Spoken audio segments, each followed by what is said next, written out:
Hello, everyone. Good evening.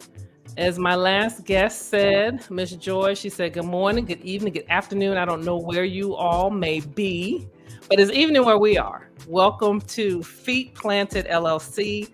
Tonight, we have our seventh woman to be featured for Women's History Month. Her name is Dr. Daphney Chery. Hello, Dr. Chery. How are you? Hi, Karen. I am well. How are you? I am doing wonderful, You look beautiful. We're both, listening to this music that I always give my spouse some shine, Alphonse Felton. One day I'm going to stay true to what I say and I'm going to put his information up. But whenever I think about it, I just don't have it, but you will get it. That is a banner going around too. That's right. I'm going to make a banner for him. So it is custom that we bring in every segment with some music just to get us going. So if you are out there and you're wondering what is this? What are these women talking about? It's Women's History Month. If you didn't know, we are still in March, and I am the owner of Feet Planted LLC, and I decided that I was going to feature 2 women per week, which is why we are on woman number 7, to inform you, to inspire you to lead with courage. That is the theme that I have adopted for the month of March, women leading with courage. And the woman before you, Dr. Chery, is an exemplary model for courage in my book. But don't take my word for it. Don't take my word for it. We're going to dive into her background so you can learn more about her. If you are interested, because I'm not going to take up her time to talk about Feet Planted LLC, other than to tell you, if you're interested to learn more about what we do, please visit www.feetplantedllc.com. If you go to the events tab, you'll get to see all the beautiful women that will be featured for the month of March, to include Dr. Chery, and you'll find out more information about what it is that we do. All right, so let me throw the theme here again. If you're just joining us, welcome to Women's History Month, hosted by Feet Planted LLC, Women Leading with Courage. Okay, you've heard me talk enough. Let's get to the good stuff. Dr. Chery, how are you? Again, I'm going to ask you again. I'm well. And thank you, Karen. I do appreciate the invite and allowing me to use your platform to share my story too, which I think is so necessary to have Black women in STEM come and talk about, just their journey through STEM and courage, how courage has helped them through their journey. So I appreciate you. I appreciate what you're doing. And I'm happy to be here. Thank you. I'm so happy to have you. Look at her. She's shining, y'all. She got that glow. Got that glow. I dressed tonight, Karen. Okay, I said I'm gonna get Karen. I absolutely love it. Well, let's just get right into it. Dr. Chery, please tell the audience about who you are and what you do, and just give us a little information about your background. Absolutely. So I'm Dr. Daphney Chery. The last name is French, although everybody calls me Chery. It's fine. I am of Haitian descent. Both my parents are from Haiti. I'm first generation born in the country. I know you see the doctor in front of my name. I hold a doctorate in biomedical engineering and spent maybe 8 years of my life prior to a career transition, in which those 8 years I was a researcher in the orthopedic field. What I did primarily, what my expertise was in, is nanobiomechanics. I studied the nanobiomechanics of knee cartilage. So for about 8 years, I was in the lab working on mice and giving them all sorts of injuries, and then, figuring out what was going on with them biologically and how the mechanics affected that biology. So that was a good 8 years of my life prior to a transition into a fellowship called AAAS, which stands for the American Association for the Advancement of Science. Yes, AAAS Science and Technology Policy Fellow. That gave me an opportunity to see how does science look from the policy end of things, right? And there I was placed at the DoD R&E, which is where Karen and I met. And after about 18 months there, I transitioned to Northrop Grumman, which is a defense contracting company. And there I am an innovation ecosystem lead. What that means is I provide the resources and the support that employees need to innovate so that we can stay up to speed with our competitors and in the aerospace. And that's probably all I'll say about that part of my life. But that's just a bit about my professional background, I should say. Trying to unmute myself. All right. I love the diversity. One of the things that is important to me is to give women platform. We are in the STEM space, but we have different backgrounds. We have different gifts and talents. And I met, as Dr. Chery has already said, I met her working at the Department of Defense for DoD STEM. And one of the things that I really enjoy about what it is that we do in the STEM space is that not only are we innovative, but we use our creativity. We use the skills that not necessarily have a degree attached in order to get the work done.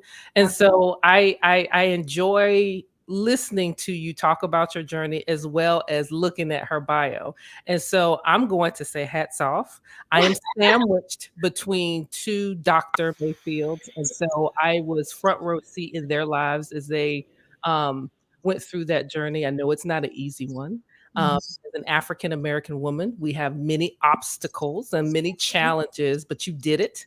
You are an excellent company, and so I just want to acknowledge your work ethic and acknowledge the fact that you did it. You did the thing. Thank you. Contributing in a journey in itself wasn't fun.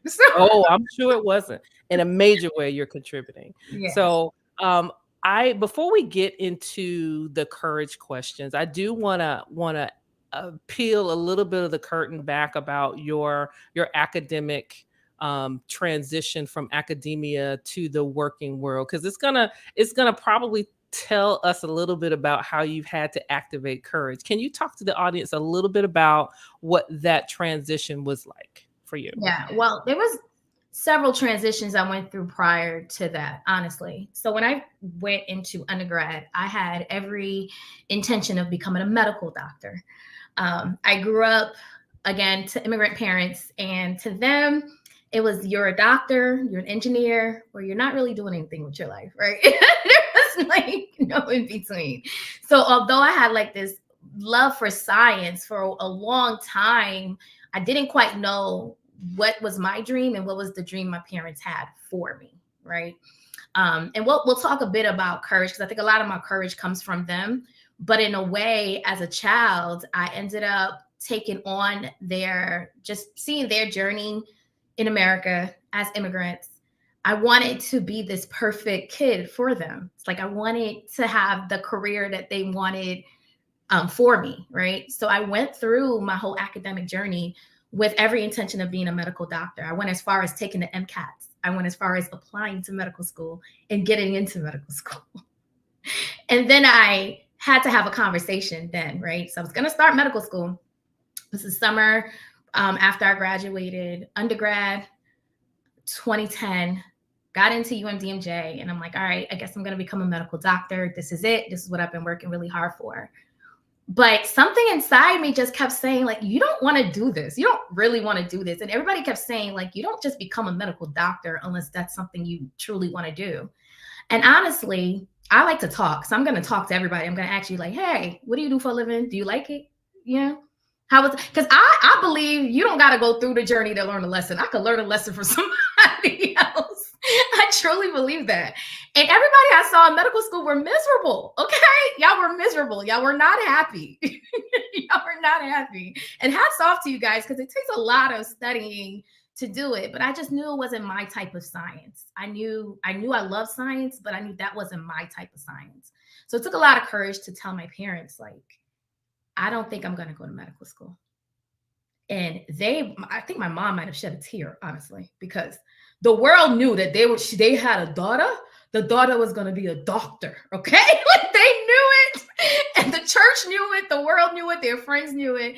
And I just told them, like, I don't think this is it. And I don't have a backup plan, but I'm going to figure it out. Trust me, you know? And that's kind of what it was. So I had to change my mindset to transition from the fact that I'm not going to be a medical doctor. I don't quite know if I'm going to be a doctor, but I'm going to find my passion within STEM. I'm going to figure out what it is I like. And I went on and got a master's. Again, did what I like to do best, which is talk to people, ask about their lives, take random courses at the engineering school. I was not an engineer at all. I didn't have any engineering background, but fell in love with the engineering courses that I took. Found out that there was a type of engineer you could be that mixes the bio world with the engineering world. And I'm like, oh, this is great. Met somebody with a PhD. Didn't know anybody with a PhD prior to that either. And I was like, oh, wait, I can still become a doctor. Mom, Dad, I can still become a doctor. I found it. And jumped headfirst in. Now, that journey was a journey in itself. I think leaving and transitioning out of academia into the government world was a really hard decision to make, because for those who know, when you're in academia and you're getting a PhD, you have these set path of this is what you do next, right? You don't really just leave academia, because as someone with a PhD, the next thing you do is a postdoc, which I did. After you do a postdoc, you go and you try to get a professorship somewhere. You get your own research lab. You mentor more students, get them through the pipeline, and so on. And that was kind of like the hamster wheel that you go on in academia. But my time in academia just wasn't the greatest. And I just felt like there was a push for me to be somewhere else in life, to be doing something else. Not directly what I went to school for, but using the skills that I had could be translated into another industry, another career. And that was really what it was. You know, I had a conversation with someone who said, I know of a fellowship that will give you an opportunity to use some of the skills that you have, but also flex some of your creative skills and make some impact. And I was like, oh man, tell me more about it. Send me the application. Let me read up about it. And that's kind of what it was. You know, at first I was just kind of going through the motion. I'm like, I didn't quite know if that was what I wanted to do, but I wanted to look into it. Maybe it was something I wanted to do, you know. Started having the conversations with folks who have been through it, hear what their experiences was. And then I jumped head first. I applied, I got in, and then it was a matter of, okay, well, guess I'm moving to the DC area. I guess this is going to be a whole brand new life for me, completely transitioning out. And I think the toughest thing for me was that this is a little bit less technical than I'm used to being, right? Because I was very technical. I was a scientist, a bench scientist. So that transition was hard, because to me, I had to kind of rethink my science identity, because for a while I was like, man, am I even a scientist? Like, does this even count anymore? But you know, all of that doesn't even matter anymore, because I put in the work. I'm a published scientist. That's right. So just had to change my mindset a bit, that, you know, I'm using my technical skills still, but just in a different way. So.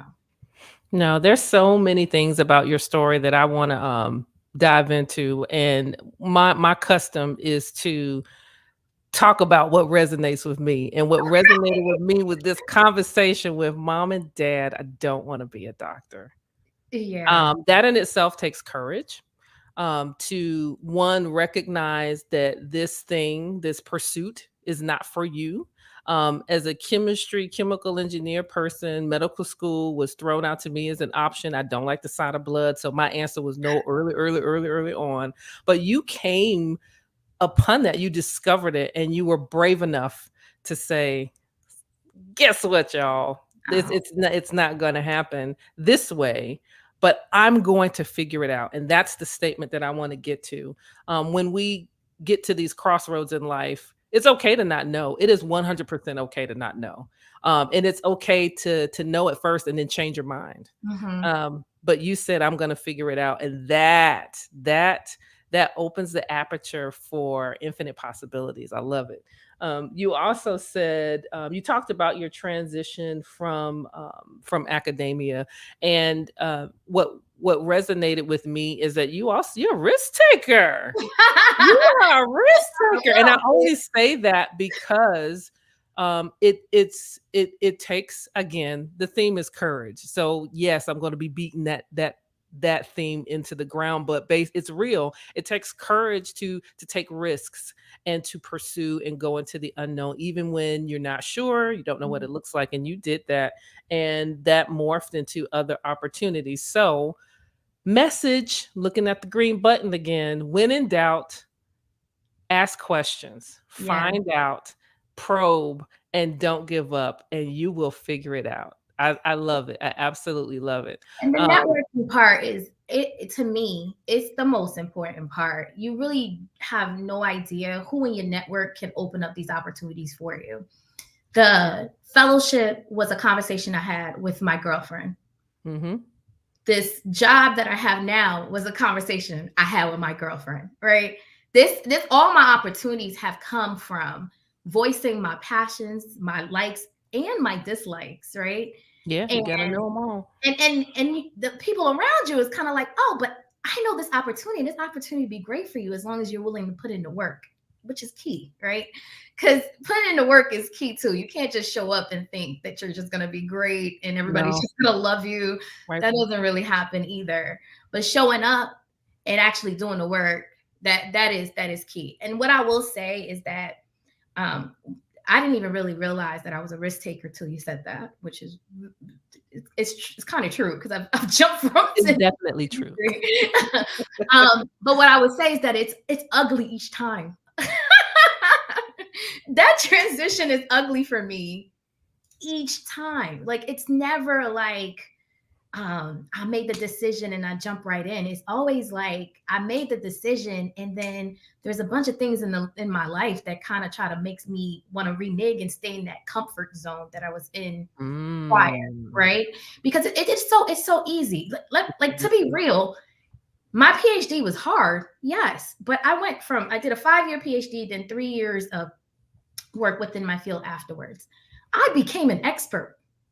I was good. I was coasting. This was a good 8 years of me So really you chose to leave comfortable. I was comfortable. I had everybody knew that this was Daphney was a nanobiomechanics expert. She has published in the field. If you need help with XYZ, let me reach out to Daphney. I was comfortable. Yeah. And I knew jumping into the next phase that there was a learning curve. I'm no longer the expert, right? And that was another thing. You can't possibly think you're going to be the smartest person in a Mm-mm. room. Everybody's just as smart as you. Yeah, I found that out in grad school. Quick, quick, quick. So it's No, easy to yeah. stay in the space where you're flourishing, where you're an expert, and where you're doing well, right? Mhm. But for me, I always get this really uncomfortable feeling in my stomach, and that's when I usually know like it's time to change. And it's okay. It's okay. Whatever's gonna happen, it's gonna be okay. So Oh, that is so good. So, for all of you out there that are watching now, and we've got a few folks that are sending in. I'm just gonna put the comments up. Jocelyn Coleman said, "This is so good. Come on, risk taker. Yes, it's and Miss Tina Galloway, courageous. So this is what it looks like. I've said before, and I'll say it again: courage is not just a word that you just kind of throw around. It is an action, and it's scary. But you have to be willing to trust yourself, even if even if it doesn't work out for you. It worked out. I'm sure if we were to dive deeper, there were some circumstances that may have been uncomfortable and that didn't work out, but you pivoted and you kept going. But the Mhm. reason, and correct me if I'm wrong, that you were able to do that is because you have to try. You Yeah, don't some of us may wake up and say, "Ah, I'm gonna be courage. Let me put on my cape and let me leap tall buildings with a single bound." But let me tell you, if you don't work that muscle, it doesn't work that way. And absolutely. so what you described is how we work our courage muscles. I absolutely, absolutely love that. I want to get to the first question. You mentioned several key words. Again, you guys are going to see me turn my head and take notes. Um, and you've already said, like, I got a third of my page already written on. But what you've alluded to it, but what does courage mean to you? So when I found out like this woman leading with courage, I went and Googled what courage meant. right? Same. Yeah, I'm an academic. I wanna know what Webster said, right? Oh, and I think Webster said something like doing something even though you have this fear. That's what Mm, that's what good courage is, definition. right? I'm like, okay, but what is courage to me? Oh, that is part of it for sure. But courage for me is saying no when I'm going to say no. Complete sentence. And courage is also saying yes when I want to say yes, right? Because I think sometimes you get certain opportunities, Mm. you're scared to say yes, even though you know like that's kind of where you need to be going, right? So having courage to say yes, I think is just as important as having courage to say no. Because you can sit in this comfort zone for a very, very long time, like I was just saying before, because you're scared to say yes. So courage to me is saying yes and meaning yes, and saying no and meaning no. That's what courage is to me. My dad always tells me this, like one thing you need to know in life, like let your yes mean yes and your no mean no. And I think that takes a lot of courage. I think that takes a lot of courage to just stand on that and letting it be a complete sentence too. So Oh my goodness. Whew, you better preach today. And the reason that I'm getting chills, you can't see me, I'm getting chills in my spine because for me that took a while to learn. yeah. It took a while because I had to become comfortable with my voice in order for your yes to be firm and be planted, pun intended, and Mhm. your no to be firm and planted. You have to trust yourself. It Yeah. starts here. It so starts here. So I love that. Tell your daddy that I said thank you. That And I is remember awesome. being a kid, Karen, and I used to be like, yo, when my dad say yes, like he means it. But when he Mhm. say no, he mean He it. means Right. I'm the only girl. So a little background. I'm the only girl. I have three blood brothers, but I was raised with my two male cousins. So I always say I have five brothers.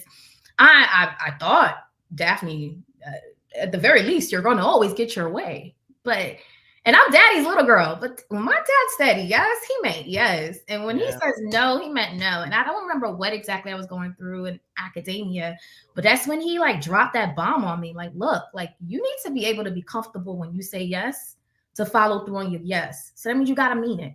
And when you say no, follow through on your no, because you gotta mean it. Stand firm on that. And I'm like, you're right. And I really try to embody that to the best of my ability now, So now if my nieces and nephews, they could probably sway me. But in terms of my career, my yeses are my yeses, my nos are my nos. So I love it. I say that a lot, but I'm very sincere when I say it. I recently posted I post on Wisdom Wednesdays, and it was you don't always have to have all the information. For those of you out there that recognize that we're STEM professionals, science, technology, engineering, and mathematics, that analytical thinking will get you caught up, and mhm. you will need to connect every dot and cross every T before you move out on a decision. But what you said makes so much practical sense. But as you're talking, I'm filtering the movie of my life and recognizing that indecision probably kept me from opportunities that were for me. But that's okay. Life comes full circle. By grace, we get different and additional opportunities. But I tell you, having the courage, the fortitude, the bravery with all the information you have, even if it's not a lot, to step out there Mhm. on a decision, on a thing is golden. And I'm so thankful that that was a part of your journey. I'm just gonna put up. We've got some folks chatting. At least yes. Shout out to Daddy Cherish dropping some wisdom Yeah, through always. his daughter. Through his daughter. Always. Tell him I said thank you, sir. So you shared with us your decision to not pursue a career as a medical doctor. It took courage to transition and to pivot. I love that word pivot because it still means you're in position. You're just changing Exactly. the angle. Yeah. I love it. So the next question is, what helped you be courageous in your life? And I brought up what you said earlier because you started early with the courage to those decisions, and it just built for others, but what has helped you? And you can use work, life, or any vantage point you choose. Yeah, I would say first will be my faith. I'm planted, feet planted firmly in my faith. So even when I don't have the courage, or I feel like I can't do it on my own, I can always rely on my faith and know where my strength comes from, right? So that's like the overarching where my courage comes from. But secondly, I would say my parents. I mean, I've always been a super sensitive, an empath, right? So I feel like I just used to, being young, really just feel a lot of their own journey. And for you to be, I think my parents were like 26, 27, coming into a new country where there's a language barrier, where there's an education barrier, but still being able to not only provide for yourself, but provide for your family, make sure your kids are fed, make sure your kids go to school, helping with homework, even though I knew you couldn't really read what my homework assignments was, encouraging me throughout my academic journey, even though I know my parents don't have college degrees, like they have high school diplomas, but yet they were still able to push and give me, if they can't give me the resource, find the proper resource for me, to get through. And just to their version of the American dream, right? And I'm not going to go on the soapbox about how American dream isn't fair for us Black folks, but their version of the American dream, and to see how they were courageous every day of their life. You go and you work in a country that is very foreign to you, that you can't even really understand what your employer is saying to you, but yet you get up every day and you go and you were able to build this beautiful life. I find a lot of courage in that, even when things are difficult for me. And I'm not going to say it was more difficult for them than it is for me. Everybody has, their own problems, and it's equally important. But I can always rely on that or fall back to that. Like, wow, like this is what they were able to build, being immigrants in this country. And that is courageous to me. You could have stayed in your country where you are very comfortable living your life, right? But you entered this country for a better life, and you were able to actually do it. So a lot of my courage comes from, I would say, first, my faith, but then secondly, just being raised in a Haitian household and seeing the sacrifices that they make and what they were able to build. That's courage to me in every aspect. That's absolutely beautiful. I love, first and foremost, that you are not ashamed of your faith. I grew up with that, with not immigrant parents, but faith was a part of my upbringing. And if faith was not a part of your upbringing, talking to the green button again, that is okay. That's why we're here. Because if it wasn't, then along the journey, we're dispatched to go through certain things and then to impart that for folks that we meet along the journey. So I think that is beautiful. And your parents, you just faith in action and courage in action. You saw it and you were the recipient of it. So it's a part of you. I will say that doesn't mean that the life journey gets easy. Yeah. It doesn't mean it's any easier. No. It just means that you are able to recall. In order to, this may sound a little graphic, but I think it'll fit the bill. In order to regurgitate, you have to have digested something. Yeah. Oh, We can't go through this life dry heaving. So something's got to be put in you in order for it to come forward. Wow. And your parents did that. Like So that. hats off, hats off, hats off. We talked before we clicked the live button about how to instill courage into the generation that is here now. I love the fact that okay, folks, I'm looking at her bio. I know that she does community work. She chose not to say it. That's my job. My job is to let y'all know that she does more than just academic work and work for her job. She works in her community. Can you talk about how you are instilling courage? And because it's Women's History Month, I'm using girls and students, but you can pick any organization or age group that you have worked with, that you serve. How are you instilling courage based on what you just told us about your upbringing? Absolutely. So yeah, I'm a firm believer that the knowledge that you now have, it is your duty to reach back behind you and grab the person next to you by instilling that knowledge, right? Firm believer in that. And I believe in doing that in all parts of my life. So for one of the biggest ways I give back to my community is my time at Rutgers was very pivotal. I did my undergrad at Rutgers. It was the first time that I met Black women in leadership roles.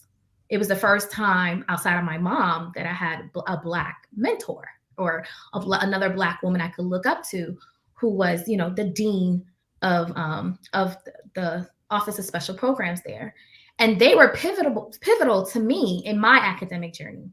So now that every time they call on me, I always answer and embark what they have given to me to the next generation. So every summer, I teach a course over at Rutgers University for these young freshmen and sophomores who are coming up in taking biology and chemistry. And it's always my way of giving back by not only being able to embark the knowledge that I have, right, the technical knowledge that I have, but also share with them my own journey through Rutgers. Because undergrad wasn't, people will read my bio and they probably think I was like this straight A student, but my first semester in undergrad, 1.8 GPA, academic probation. Okay. Ooh, so, girl, say it.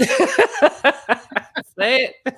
Right. And, you know, and sometimes when you're deep in the mud, because I remember my own self that first semester in school and not doing as well as I thought I should be doing in my STEM courses, you want to quit, right? And then maybe you don't see that light at the tunnel. So I always start every summer by giving them my bio to read. And then I'm like, y'all, based on my bio, you probably think it was easy, right? And then I hit them with like, what was the actual journey looking like at Rutgers and how I was able to pull from that by using A, the community around me, and B, putting in the work, right? So that's probably like one of my favorite ways of reaching back is every summer going back to the place that actually it was pivotal in my own academic journey and being able to embark some of that to them. I am also a part of a community called STEM Noir, which is a community that caters specifically to Black women in STEM. And I'm part of their organizing committee. We put on a conference every year. We have one coming up in June, so that's a shameless plug, right? Where not only do we have community within Black women, but you also get to see the research that Black women are doing within STEM. And I absolutely love it because I meet Black women in all different parts of their journey, some who are students, some who are, you know, undergrad students, PhD students, professionals, mid-career, later in their career. And we're all able to kind of come together as a community, share our experiences, be an anchor for each other too. Because I think you said that earlier, Karen, before we hit live, that even though you have spoken to 7 individual women in STEM, but there's been a lot of themes because as Black women, we do go through some of the same things, right? Yes, we do. And that gives me an avenue, a channel to kind of like pour out my experiences to others, but also take in their experiences too and push forward.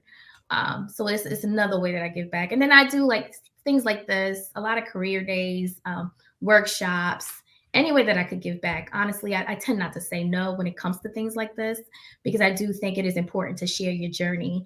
And I'm constantly the type that wants to hear about somebody else's journey because there's always something to learn from there.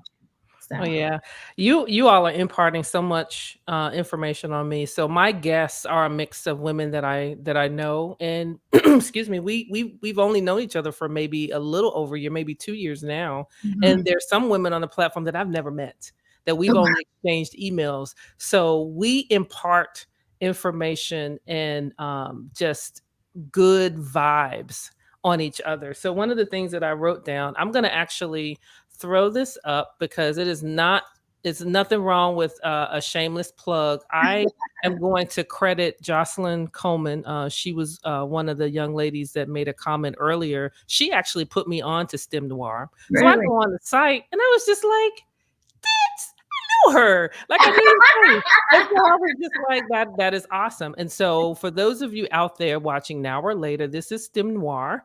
Please Google it. They're on, I want to say all social media platforms, and they post about women who are doing research, academic research. Their conference is coming up in Puerto Rico. I so wish I could go, but I Oh, cannot. So for next those of you, go year. ahead.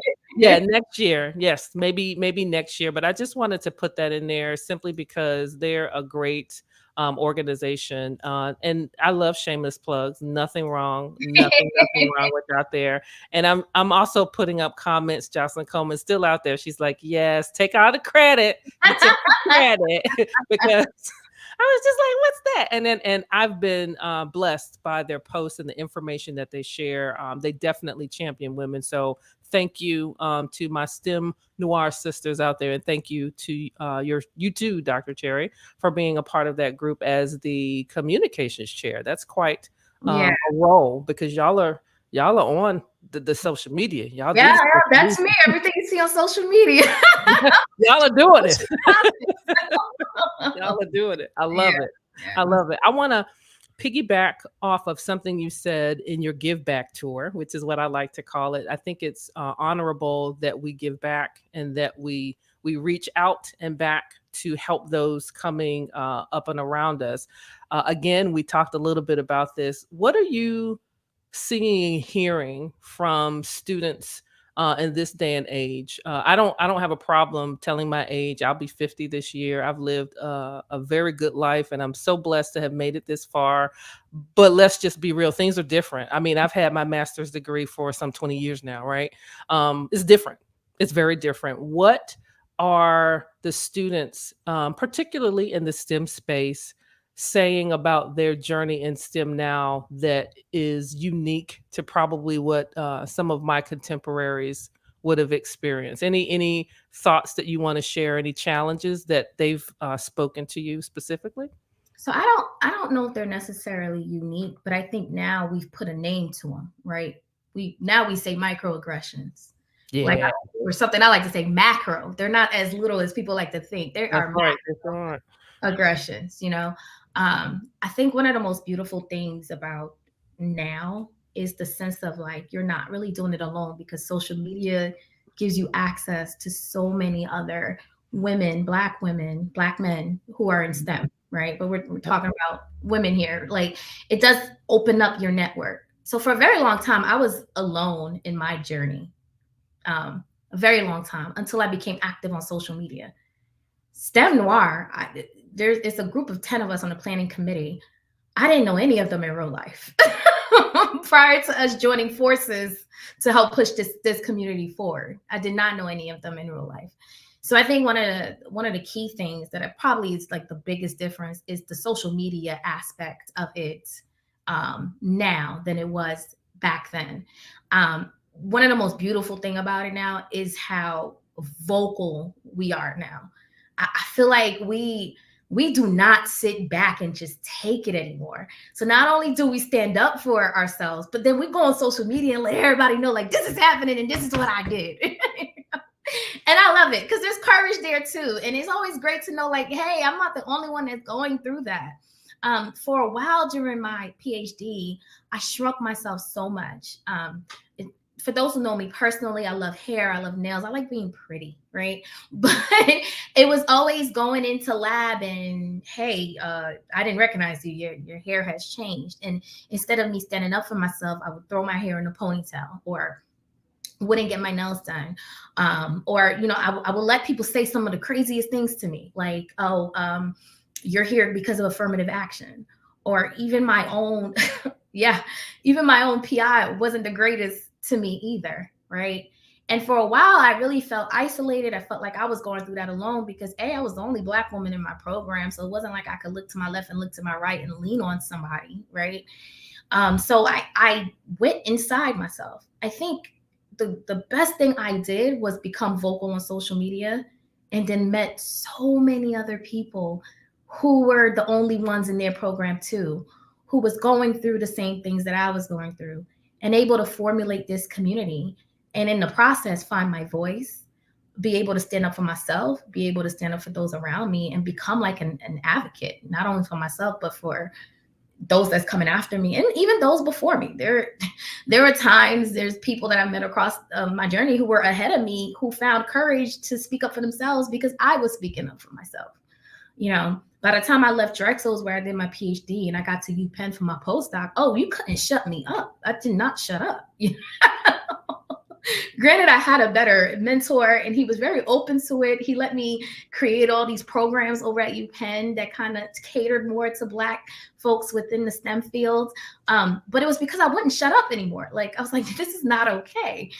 So I think, and I'm not saying that you guys weren't vocal. I don't know. I wasn't there, but I think social media gives a whole new meaning to being loud and being vocal. It really does. And advocating for yourself. No, I agree with that 100%. I'm a techie, and so I love computers. I love social media. They're bad actors everywhere. So there is a bit of, shielding and being able to filter, but that's really what we just call wisdom. And you need to use that as well as courage in any environment that you're in. But I 100% agree. I had a guest on Tuesday, Miss Joy Champion, and one of the comments I made is that, I don't want to be a martyr. And I believe, I can only speak for myself, that I was afraid to let people know that I didn't know, because I was the first, and this is not shine, these are facts. In 1998, I was the first Black female to get a chemical engineering master's from Clarkson University. Wow. In 1998. Wow. And so in that environment, I didn't want people to know what I didn't know. I didn't want people to think that I didn't belong there or I didn't deserve to be there. And so I internalized a lot. And I don't want to say a secret, but it was, let's get together, later and study. And I would be able to ask my questions then. So I was not brave. So folks, looking at the green button again, it's no accident that we're talking about courage now, because it took a while in my own personal journey to be able to say, I don't understand that. And that is 100% okay. I can read a room extremely well. You talk about you being sensitive. That's one thing that we have in common. I can sense what people are feeling in a room and in an environment. I'm not an empath, but I have really good emotional intelligence. And I'll stop a meeting, or I have stopped a meeting, and say, I could tell you all don't understand what's going on in here, but nobody's going to say anything. You're just going to sit here and let this meeting go by. And unfortunately, it's us, BIPOC, Black, Indigenous people of color, that'll nod and take a fury of notes and leave that meeting and look at each other like, what do we do? What happened? No, it's time out for that. And I 100% agree that social media is a way to communicate on such a different level. So for all of my my aunties and my uncles out there in STEM, y'all don't be hating on the babies with the social media. Hating on the babies. Social media could be a great place. Yes, it can be. I mean, look at us. We're here. I'm streaming on like 5 different platforms, because it is a message that needs to get out. People need to see Dr. Daphney Chery. They need to see you. They need to hear your story. And I love being able to get this message out, this message of courage and empowerment in this way. So it's definitely necessary. So hats off to you. I also, before we get to my next question, I want to identify folks that she's multi-talented. So for those of us and for those of you that may be in the STEM space that are analytical, you're grinding, you do cyber, you do biomedical, you do mechanical, you do chemical. One of the things that I love about us is that we have a creative side. We sure do. Yep. We have a creative side. And if you are listening and you happen to have other talents that are not in the job description or things that you do, don't be afraid to marry your gifts with your professionalism, because we need that innovation. We need those talents. We need those ideas. And I love how, you're a communication. That's perfect for you. There's absolutely a perfect position for you to be in because you teach. You communicate through that mechanism, your wisdom, your journey. And so I just encourage folks to don't be afraid to marry the creative side of you with your STEM side, because I think beautiful marriage. And to add to that, right, I have where I am now, it's a very technical space that I'm in. but I'm actually able to really flex my creativity at a hat there, right? Good. So not to get into too many details, but there was, a presentation I had to do to, the leadership. And I wanted to have them feel what I'm feeling and see what I'm seeing. I decided to just put a video together, like content. I created content. I filmed it. I went onto an app. I edited it, and I played the video out. And it was very much so well received, right? So there are ways, and literally my boss was like, oh my God, this is great. This is exactly why we brought you in. You bringing in the innovation, right? You're bringing in a new way for us to digest content and to digest the information. So there are ways to bring in your creativity into your very technical role. And that's one of the things I love about my current position is that I'm technical, but I'm also very creative in this space. And I love it. I'm really able to flex that side of me. So I love it. We're multi-talented.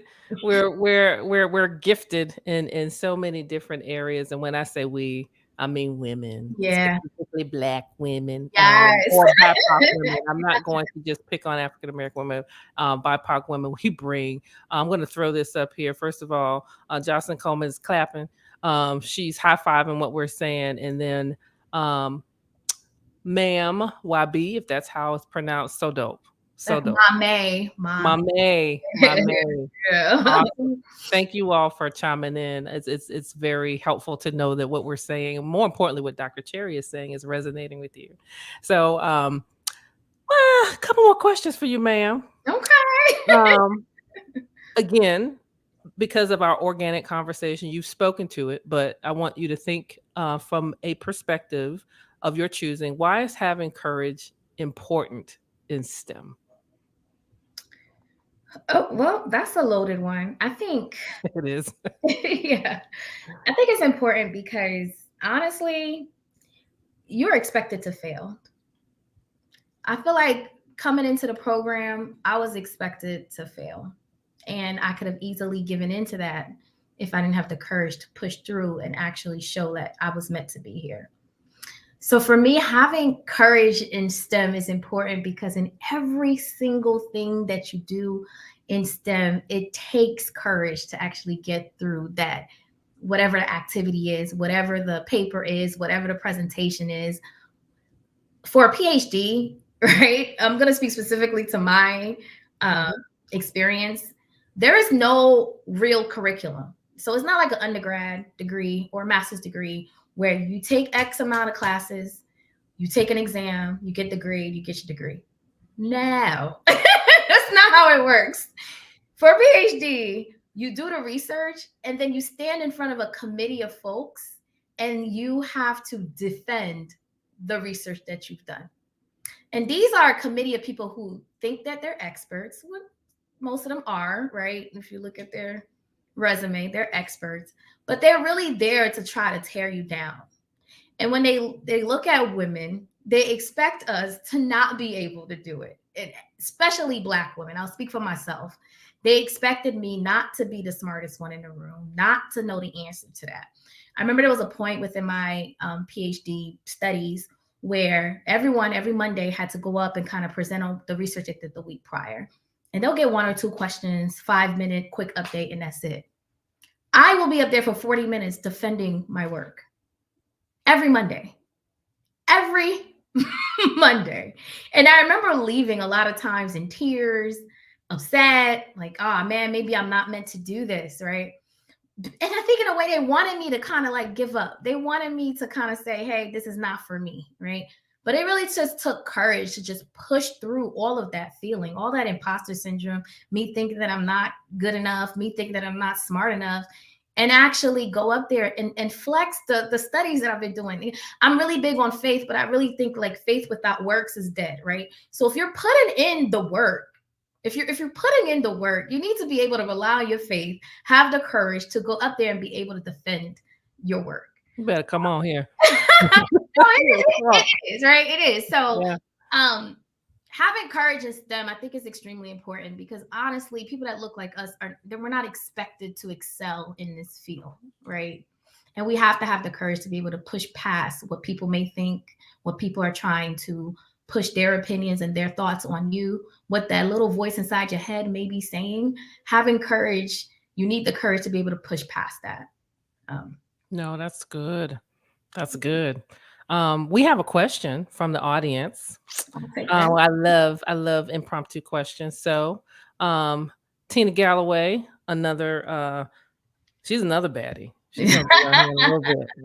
To talk about the network of the Yaha Sisterhood of Baddies. She's the president. I love Uh, it. Her question is, how does Dr. Chery recharge? How do you recharge, ma'am? Um, it depends on the week. I am big on hair. I will do my hair. I will shut everything out, put a TV show on it, and I will do my hair. I will braid my hair by myself. I come from a big family, so I'll go spend time with my family to recharge. But sometimes my family they tend to deplete my battery too. So sometimes recharging looks like shutting down the world and just sitting in my own little corner. We're big in the whole self-care world right now. People will say that getting your nails done is self-care. I wouldn't really think that's self-care. For me, self-care is honestly just being to myself. Sometimes I don't answer phone calls. I don't text back. Do not disturb. I just like to be in my own space with my own thought, to hear my own voice. And that's pretty much how I recharge. I love to travel, so traveling is a nice way to do it. I love hanging out with my girlfriends. I have some great girlfriends. Some of them have been here sending messages. So I'll spend time with them, kind of, talk to them and kind of, let them know how my day is going. They receive it well. They always pour into me the right way too. And of course, I'm a woman of faith, so prayer, reading my word is big for me for recharging. So many different ways. I think it depends on the week and what the week calls for. Sometimes the week calls for me to be outside, I'll go outside. Sometimes the week calls for me to be inside, I'll be inside. So I'm so glad that thank you for those. I wrote down all of the ways that you recharge: doing your hair, traveling, prayer, reading the word, hanging out with your friends. It is important that we recharge. I said this in 2 different segments that have previously been recorded. Having courage is tiring, y'all. Don't think that it is that we throw on that cape and that, we're flying and leaping tall buildings with single bound. All of those things, all of the things that you've heard us talk about is real. They're real, but we also get tired. Yeah. But I also think it takes courage to recharge too. Yes. To sit yourself down. I still struggle with that, honestly. Sometimes I feel like if I'm not at work, the world is burning down. But that's not true. Yeah. True. Yeah. And it takes courage to use your PTO. Use your PTO, sis. Woo! Use your PTO. That's a t-shirt waiting to happen for all of my t-shirt vendors out there. If you don't do it, I will. Use your PTO.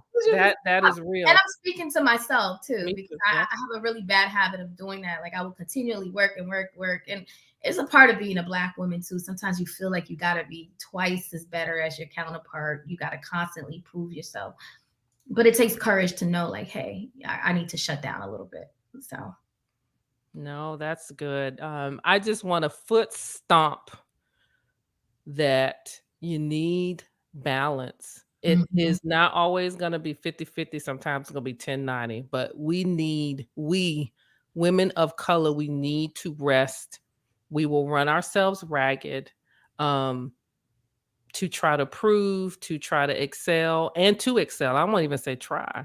I think what's the tiring part is the not being seen, not being heard, not being acknowledged, and believing that if we're not everywhere all at once, which we know is impossible, that we're going to miss an opportunity. So in the midst, I'm going to repeat something you said. You said that let's see, that your feet are planted by faith. I wrote down underneath that faith over fear.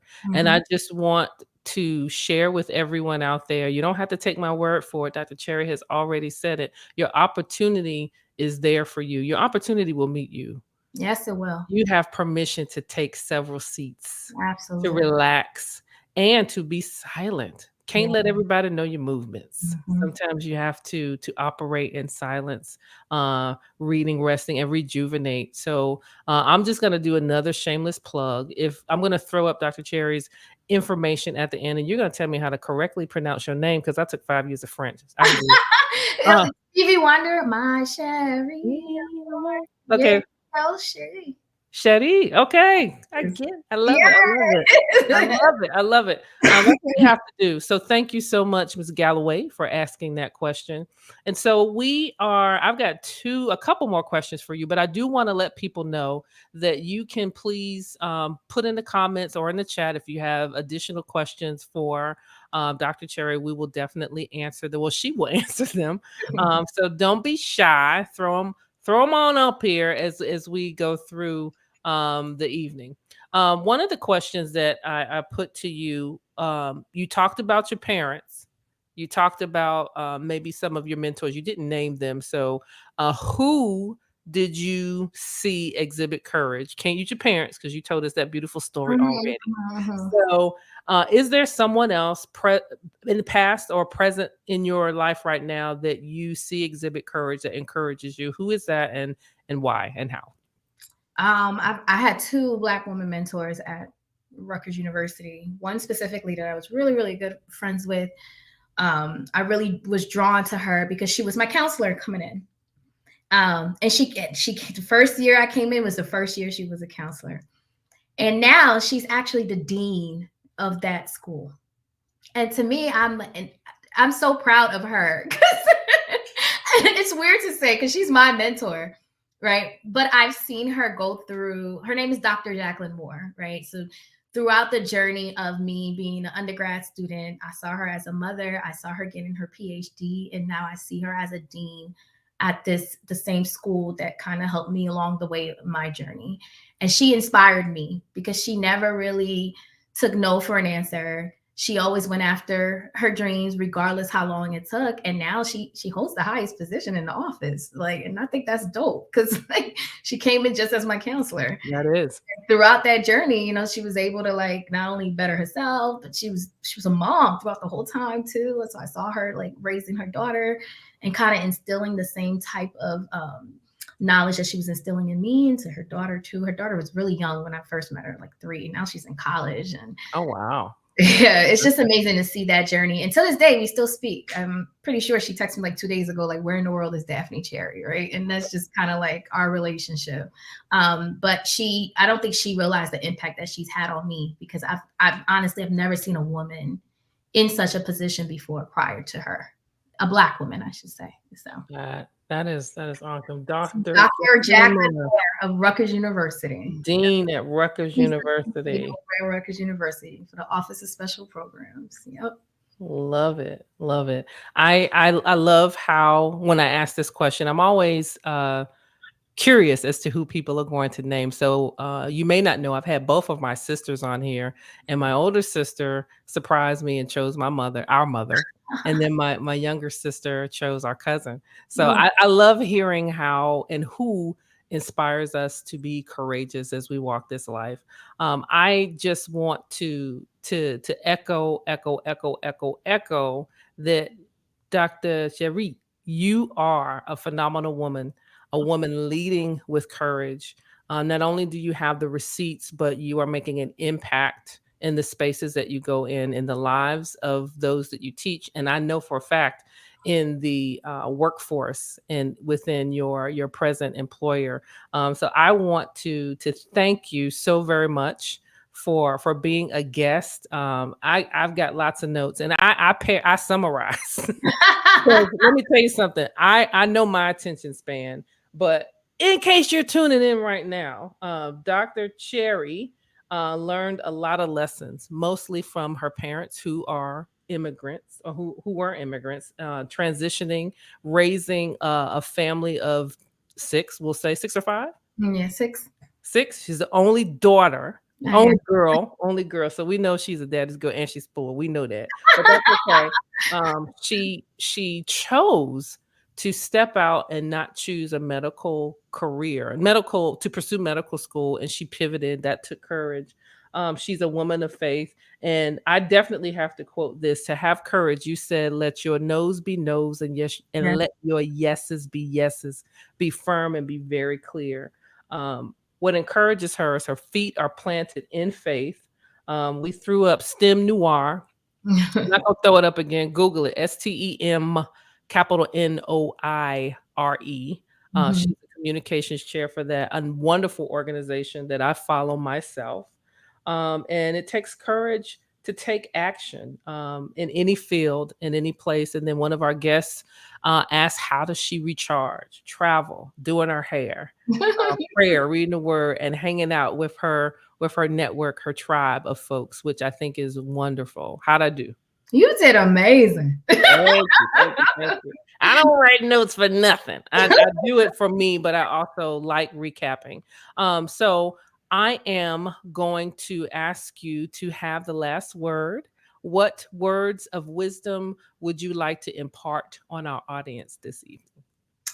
I'll give you the advice that I give myself, right? When you are embarking on something new and you get that weird feeling in your stomach, and that makes you want to like kind of go use the bathroom, that is when the magic is gonna happen. And I want to encourage you to leap at that moment and step out on Mm. faith, because that's really where you're probably meant to be. So allow that yes to be a yes, or allow the no to be a no. So I absolutely love it. Well, well said. So, folks, I'm going to turn on the music curated by none other. I can't believe an hour is done I already. know, because we're having so much Yeah. fun. Every time I turn this music on, it makes this weird noise. So I'm gonna turn it on a little bit, but don't worry about the music. Whatever music is playing in your mind, go ahead and jam to that. Dr. Daphney Chery, if you are interested, I'm gonna talk to the blue screen, to the green button again. You need to have her on your platform. You need to bring her to speak to your school and to your students. If you are interested in reaching out to her in any way, shape, or form, you can find her on LinkedIn at Daphney Chery, Yes. PhD. She currently works for Northrop Grumman. She has an amazing story. Innovation Ecosystem Lead is her title that they gave her. That's probably what's on her check. But Phenomenal Woman of God and a Woman Leading in Courage is the title that I'm going to give her this Well, evening. thank you. Thank you so much. And thanks for For having me. yes, for being transparent and sharing your story, and really just touching all of us. I don't know what's going on with my music, but that is quite all right. I want you all to have a wonderful evening. Thank you so much for tuning in. And this is not the end, folks. We still have a whole nother week of March to continue. I'm going to have more women who are leading with and in courage. And stay tuned for the last day of March. I've got a surprise for you. We're going to keep the party going. Thank you so much for listening. And again, feel free to reach out to Dr. Daphney Chery if you have questions. Have a wonderful evening. Thank you, everyone. And thank you so much, Karen. You're absolutely welcome.